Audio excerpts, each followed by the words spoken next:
I never thought my 70th birthday would rip my heart to shreds. No calls, no love, just a gut-punch text from my son Daniel, smirking by Lake Geneva. "Thanks for the dream trip, Mom," he mocked, basking in Switzerland's glow on my stolen savings. While I choked on rage, alone with a pathetic cake, they danced on my dime. This is the story of their vicious betrayal and my burning fight to take it all back. I never thought my own flesh and blood could gut me like this, but here I am, Eleanor Thompson Ellie, a name now bitter on my tongue alone in my Vermont home, the one I poured my soul into for 40 years. This 2,000-square-foot house on Maple Lane, with its chipped porch swing and Tom's faded flannel still hanging in the closet, was my everything.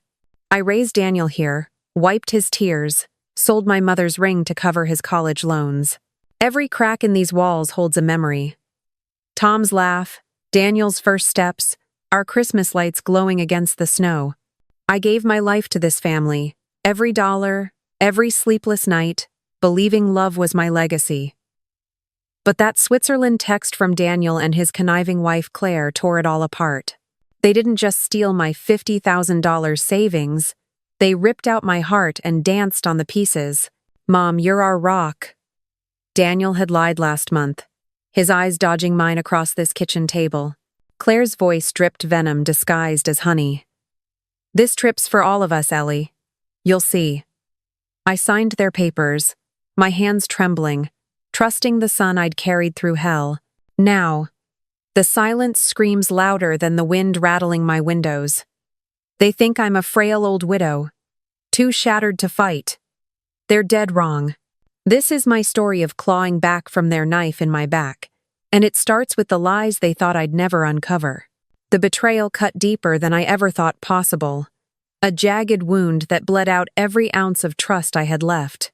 My Vermont home on Maple Lane, with its frost-kissed windows and the faint scent of Tom's old pipe tobacco, was supposed to be my refuge.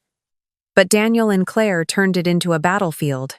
That text from Switzerland, their smug faces by Lake Geneva, wasn't just a slap, it was a calculated gut punch, funded by the $50,000 they siphoned from my savings. I sat in my kitchen, the same one where I'd baked Daniel's birthday cakes for 45 years, staring at a phone that mocked me with silence. The cake I'd bought myself, with its pathetic blue icing spelling, "Happy 70th," sat untouched, a monument to my stupidity. How could I have been so blind? It started 6 weeks ago, in this very room, the air thick with the smell of coffee and deceit. Daniel had come over, his tie too tight, his smile too rehearsed. "Mom, we're planning something special," he said, sliding a folder across the table.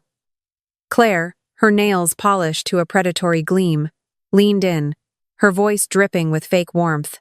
"It's just a little tax clause for our anniversary trip to Switzerland, Ellie. You're helping us make memories." Her eyes flicked to Daniel, a signal I missed then but burns in my memory now. I trusted them, my son, who I'd carried through fevers and failures, and his wife, who I'd welcomed like a daughter. I signed the papers without reading, my pen heavy with decades of love.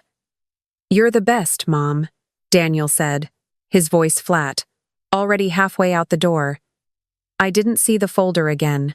Claire snatched it up, muttering about filing it properly.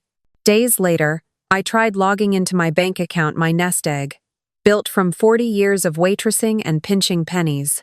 Access denied. The screen flashed, cold and final. My heart thudded, a sick rhythm in my chest. I called Daniel, my fingers shaking as I dialed. He answered on the 5th ring, his voice clipped, like I was an interruption. "Oh, Mom, it's just temporary," he said, the sound of Swiss church bells in the background. "Claire's streamlining things for the trip. Don't worry, you'll be back on the account soon." Streamlining. The word slithered through me, a snake in the grass. I hung up, my coffee cold, my trust colder. Something was wrong, but I didn't want to believe it. Not yet. Then came the Instagram post, a dagger I stumbled on late at night, scrolling through Claire's curated lies. There she was, lounging in a Swiss spa, a glass of champagne sparkling in her hand, the Alps framing her smug grin. The caption read, "Living the life, number blessed. Blessed with my money. My $50,000, scraped together from overtime shifts, and a lifetime of saying no to vacations, new cars, anything for myself." I stared at the photo, my eyes burning, not with tears but with rage. They hadn't just taken my savings, they'd taken my dignity, parading it across Europe like a trophy. I slammed my phone down, the crack echoing in the empty house. Tom's clock ticked on, each second a reminder of the life I'd built, now crumbling under their greed. I paced the living room, my slippers scuffing the rug where Daniel once played with toy trucks. The walls, lined with photos of us Daniel's graduation. Tom and me on our 25th anniversary, felt like liars now. I stopped at the mantel, my fingers tracing Tom's fishing rod, its wood worn smooth by his hands. "How did we get here, Tom?" I whispered, my voice breaking. I'd given Daniel everything: $10,000 for his first car, $20,000 for his wedding, countless nights worrying over his debts. And Claire, with her fake smiles and designer purses, had orchestrated it all. I could see her now, plotting in that sleek office of hers, turning my love into a blank check. But the worst wasn't the money, it was the lie. They didn't just steal. They expected me to stay quiet, to nod and smile while they gutted my life. I sank into Tom's old armchair, the leather creaking under me, and felt something shift, not just pain, but fury. They thought I was too old, too soft, too broken to notice. They thought I'd sit here, eating my sad little cake, while they toasted their victory in Switzerland. They were wrong. I wasn't just a mother betrayed.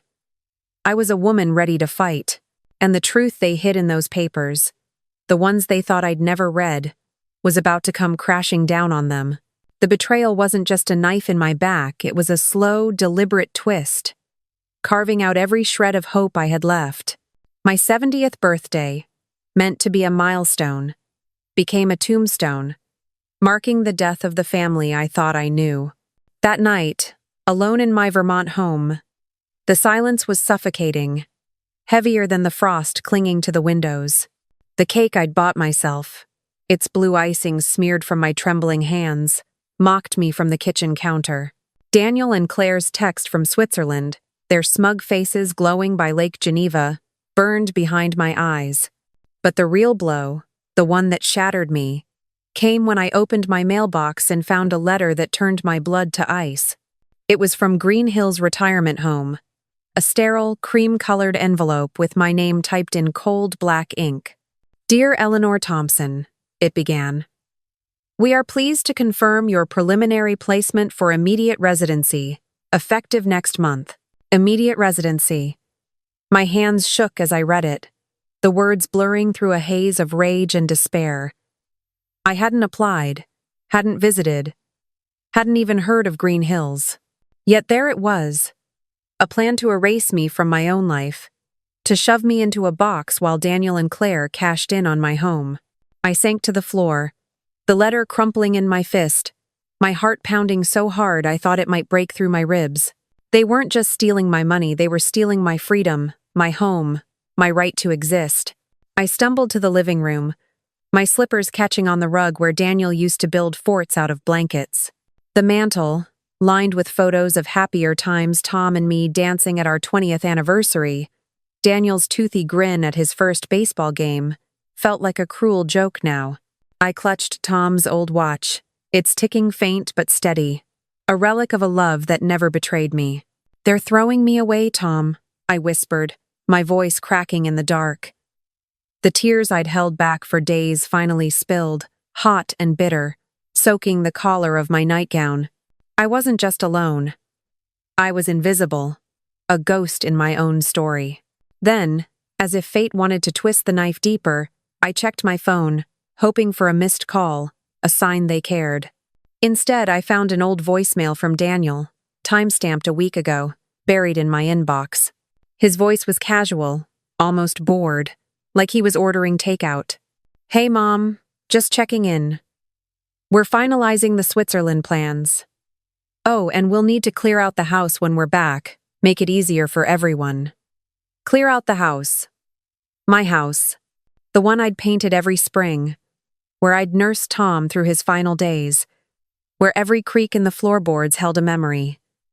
He said it like it was nothing, like I was nothing. I played it again, then again, each word a fresh cut, until my chest ached with a pain so raw it felt like I was drowning. I staggered to the kitchen, the voicemail looping in my head, and grabbed the letter from Green Hills. My eyes caught a detail I'd missed. Authorized by Daniel Thompson, acting power of attorney. Power of attorney? I'd never given him that. The papers Claire had me sign, the one she'd called a tax clause, flashed in my mind her too perfect smile, Daniel's hurried nod. They'd planned this, every step, to strip me bare while I was still breathing. I threw the letter down, my hands trembling with a fury that felt like it could burn the house down. I wanted to scream, to tear the photos off the walls, to call Daniel and demand answers. But I didn't. Not yet. The pain was unbearable, a black hole swallowing every memory of love I'd clung to. I sat in Tom's armchair, the leather cold against my skin, and stared at the ceiling, where we'd once hung paper stars for Daniel's 5th birthday. They thought I was finished, a tired old woman they could shove into a retirement home while they sold my life for a Swiss chalet. They thought I'd stay quiet, let their lies bury me. But in that moment, something flickered, a spark of rage, sharp and unyielding, cutting through the despair. I wasn't done. Not by a long shot. They'd pushed me to the edge. But I was about to push back, and they'd never see it coming.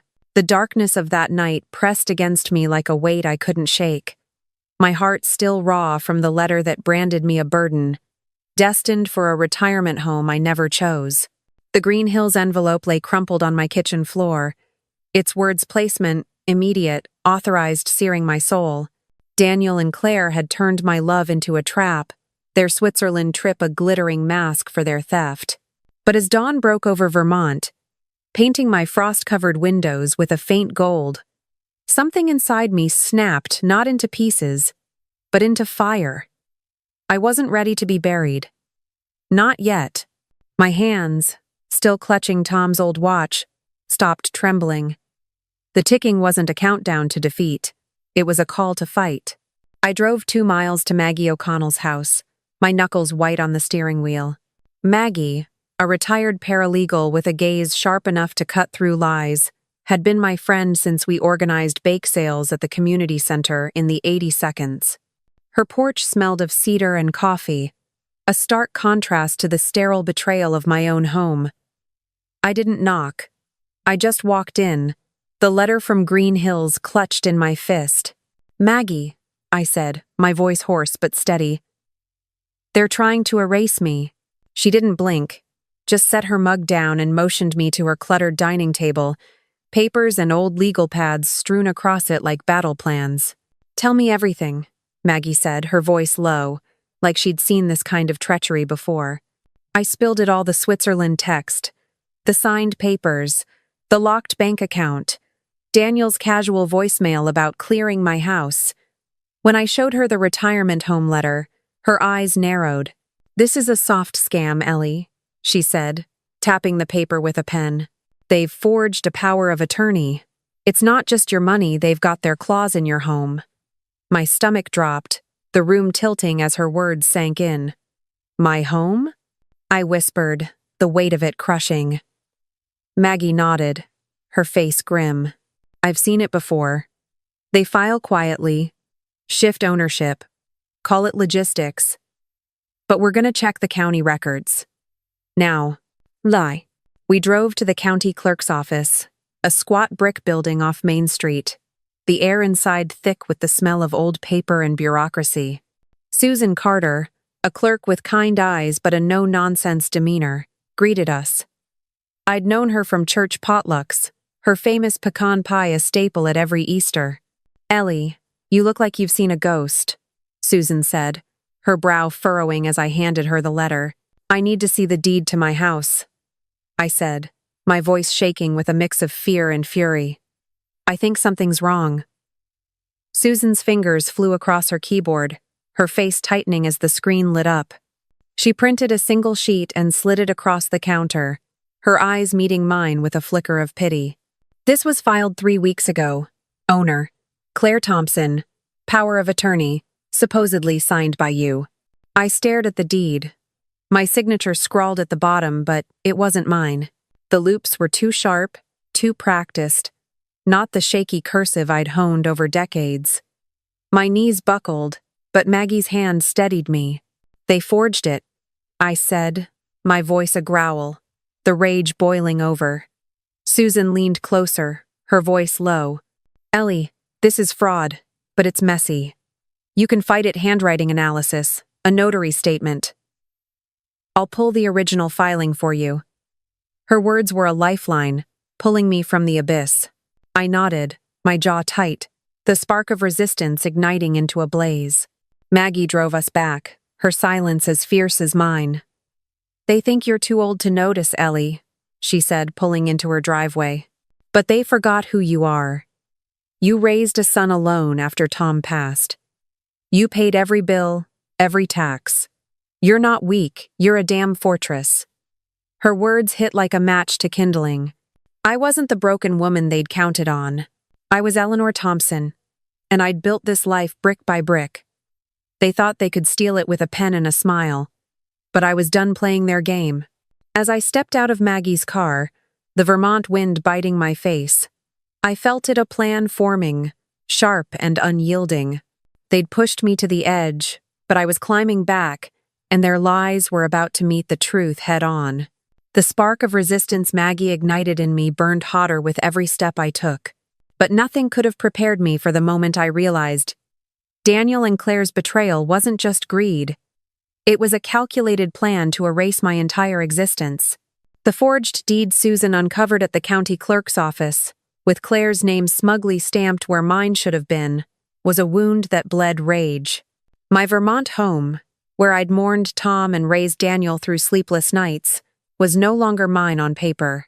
The Green Hills retirement home letter, branding me a burden, still haunted my dreams, its sterile words echoing Daniel's cold voicemail about clearing my life away.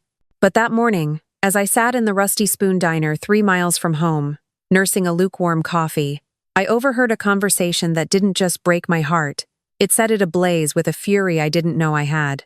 I'd gone to the diner to clear my head, the smell of bacon and syrup a faint comfort against the storm inside me. 2 booths over, a voice I recognized sharp, nasally, dripping with smugness cut through the clatter of plates. It was Lisa, Claire's younger sister, her bleach blonde hair bouncing as she laughed with a friend I didn't know. I froze, my coffee mug halfway to my lips, as her words sliced through the air. "Claire and Daniel have it all figured out," Lisa said, her voice loud enough to turn heads. "They're flipping Ellie's house as soon as she's in the retirement home. It's already listed online, got a cash buyer ready to close in 2 weeks." My breath caught, a sharp pain stabbing my chest. Flipping my house. My home, where I'd planted roses for Tom, where Daniel learned to ride a bike in the driveway. Lisa's friend leaned in, her voice a conspiratorial whisper. "Won't Ellie notice? I mean, it's her house." Lisa laughed. A sound so cruel it made my skin crawl. "Notice? She's 70, half blind with grief. Claire says she's too old to care. By the time she figures it out, she'll be in Green Hills, and we'll be splitting the profits." My hands shook, coffee spilling onto the table, burning my fingers. I didn't feel it. All I felt was the betrayal, deeper and uglier than anything before. They weren't just stealing my home, they were selling it out from under me, planning to pocket the cash while I rotted in a facility I never chose. Lisa's voice droned on, oblivious to my presence. "Claire's got the realtor on speed dial. The listing's live, cute little Vermont gem, they're calling it. Daniel's already eyeing a condo in Burlington." I gripped the edge of the table, my nails digging into the chipped wood, my heart pounding so loud it drowned out the diner's hum. Every word was a nail in the coffin they'd built for me.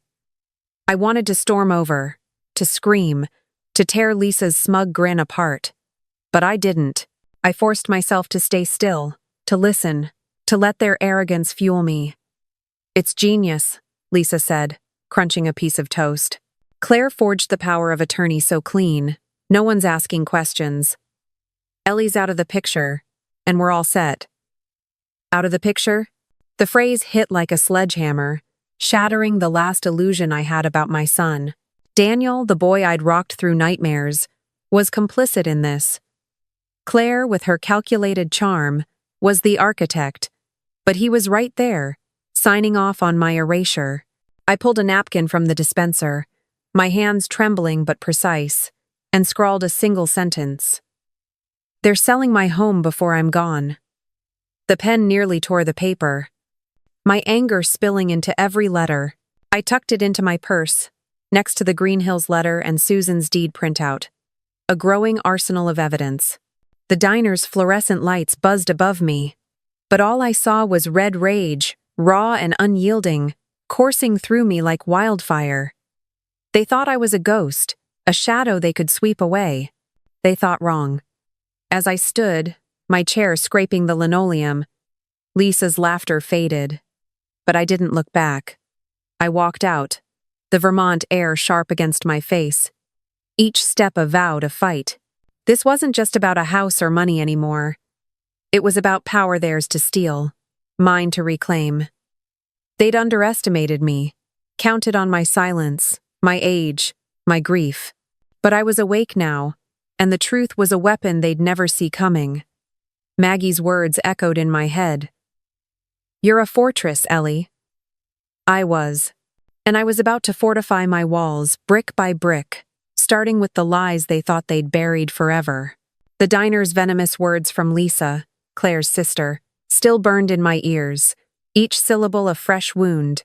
My home, my life, listed for sale while I was still breathing in it.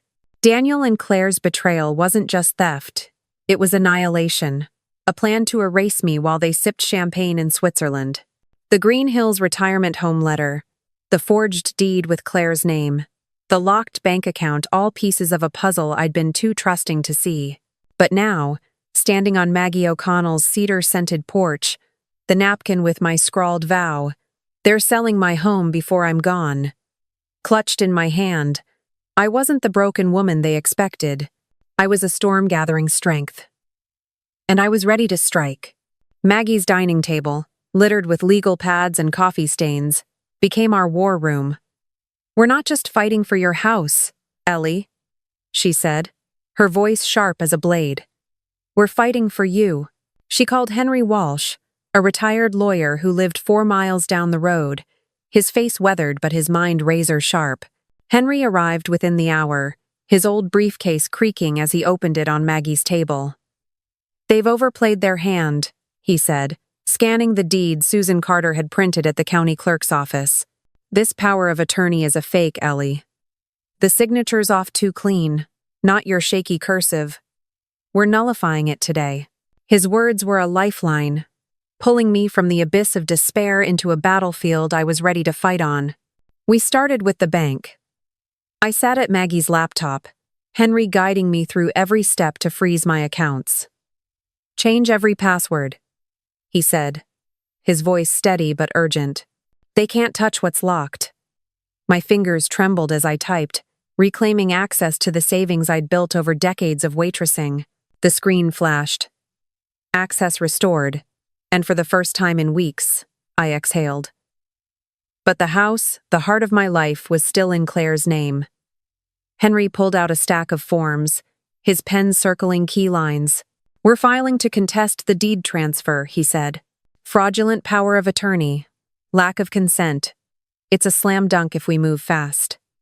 I nodded, my jaw tight, the rage from Lisa's words fueling every signature I scrawled.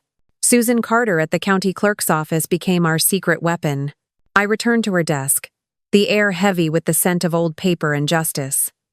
"Ellie, I've seen this before," Susan whispered, her eyes darting to ensure no one overheard. Families pulling this on their own kin, it's disgusting. She handed me a notarized copy of the original filing, pointing to the forged signature. This isn't you. I've got your voter registration from '95, your handwriting's distinct. File this with a fraud claim and Claire's claim falls apart. Her voice was a quiet fire, mirroring my own. I took the form, my hands steady now, and thanked her with a nod. You're doing the right thing, she said softly, her pecan pie warmth now a steel resolve. Maggie drove me to a small rental cottage, a mile from my home, its white shutters chipped but welcoming. You're not hiding, Ellie, she said as we unpacked my essentials, Tom's watch, a photo of us at our wedding, a quilt I'd sewn for Daniel's crib. You're regrouping.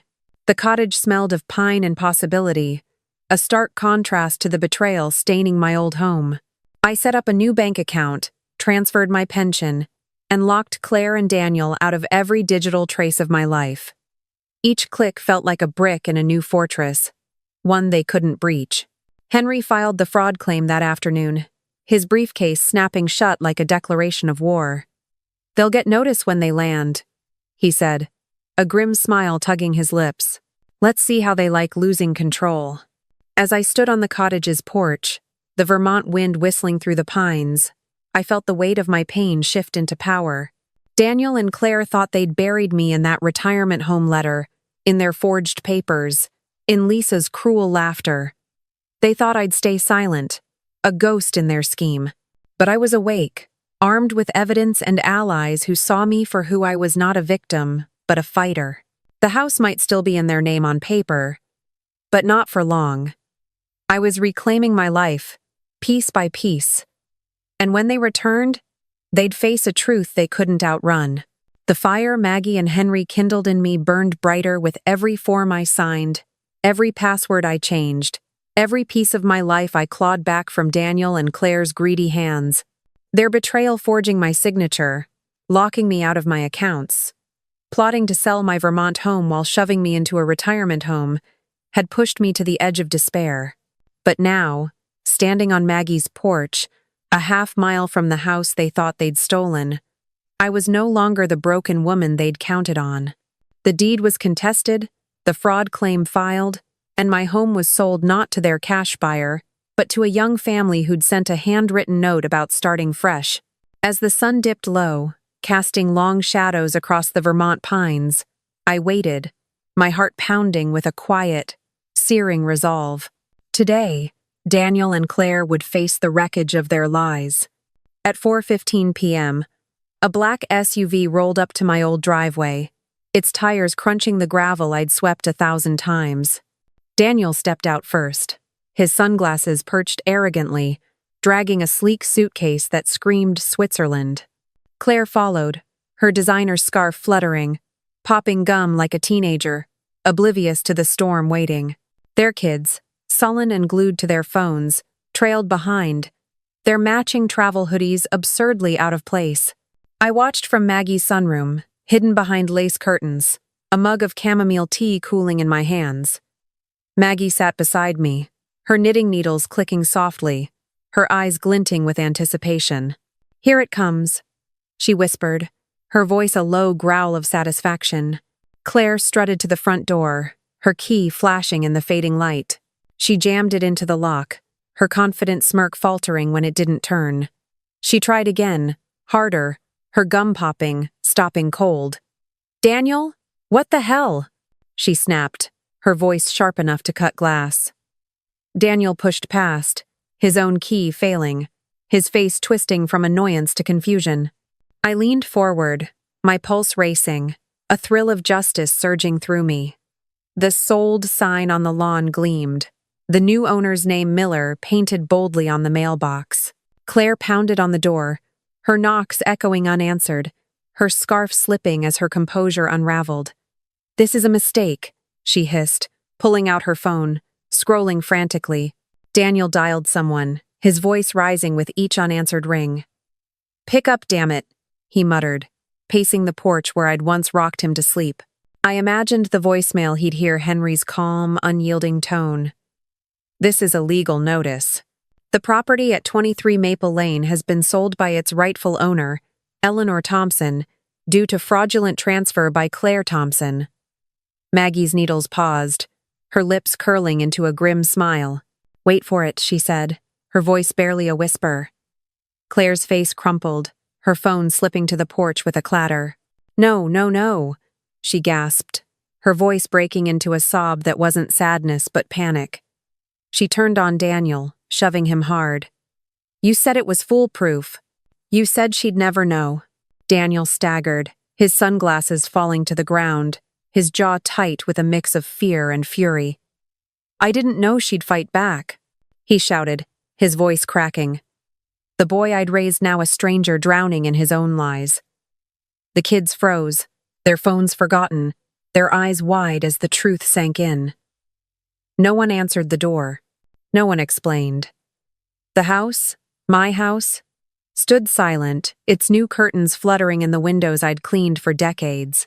Claire's sobs grew louder, messy, echoing off the porch where I'd hung Christmas wreaths. Daniel slumped onto the steps, his hands rubbing his face, the weight of their defeat crushing him.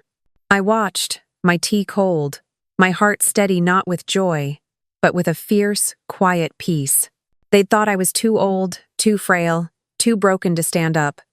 They'd counted on my silence, my grief, my love for them to keep me chained. But I'd broken free, with Maggie's sharp mind, Henry's legal precision, and Susan's quiet courage. The house was gone, sold on my terms, the money safe in an account they couldn't touch. As Claire stormed to the SUV, waving it back, I felt no pity. Daniel lingered, staring at the door, perhaps seeing the ghost of the mother he'd betrayed. But I was no ghost. I was alive, and I was done forgiving. They'd face their reckoning. But mine was just beginning a new life, built on my terms, waiting to unfold. The echo of Claire's sobs and Daniel's defeated slump on my old porch steps lingered in my mind. But not as a victory, it was a release. I'd stood behind Maggie's lace curtains, half a mile from the house I'd loved, watching the family I'd poured my life into unravel under the weight of their own lies. The sold sign on the lawn, the new owner's curtains in my windows, and the locked door that shut them out were my doing, my reclaiming. Daniel and Claire thought they could erase me, forge my name, sell my home, shove me into a retirement home, while they toasted their greed in Switzerland. But I, Eleanor Thompson, wasn't the ghost they'd planned for. With Maggie's fierce wisdom, Henry's legal steel, and Susan's quiet justice, I'd taken back my life, brick by brick. And now I stood on the edge of something new. My new cottage, a small haven with chipped white shutters and a creaky porch swing, smelled of fresh paint and freedom. I hung Tom's old watch on the wall, its steady tick a reminder of time I'd reclaimed. Maggie sat with me that evening, her knitting needles silent for once, as we sipped peppermint tea under a Vermont sky streaked with pink. "You did it, Ellie," she said, her voice soft but proud. "You didn't just save your house, you saved yourself." I nodded, my fingers tracing the edge of a photo frame me and Tom, laughing by Lake Champlain decades ago. The pain of Daniel's betrayal, Claire's cold scheming, and Lisa's cruel laughter still stung, but it no longer owned me. I'd sold the house on my terms, to a family who'd cherish it, and the money was mine, safe in an account they couldn't touch. I was no longer their victim. I was my own guardian. This wasn't about revenge, it was about return, about coming back to the woman I'd always been beneath the grief and trust. I'd learned a hard lesson. Love doesn't mean letting others walk over you. At 70, I thought my best years were behind me, but I was wrong. You're never too old to fight for your worth, to stand tall when others try to bury you. If someone dims your light, don't let them. Rebuild, reclaim, start again. I did, in this cottage, with new roses budding outside and friends who saw me when my family didn't. Daniel and Claire were out there, scrambling in their defeat, but I didn't need their apologies. I had my peace, and it was enough. I'm sharing this story because I know I'm not alone. Maybe you've felt invisible, betrayed by those you loved most. Maybe you've been told you're too old to matter. You're not. Your story, your strength, it's still there, waiting for you to claim it. If my fight moved you, please like this video and share your own story in the comments on the Unwanted Revenge. Let's lift each other up. Show the world we're not done yet. And if you want more stories of resilience, hit that subscribe button. I'm Ellie, and I'm just getting started.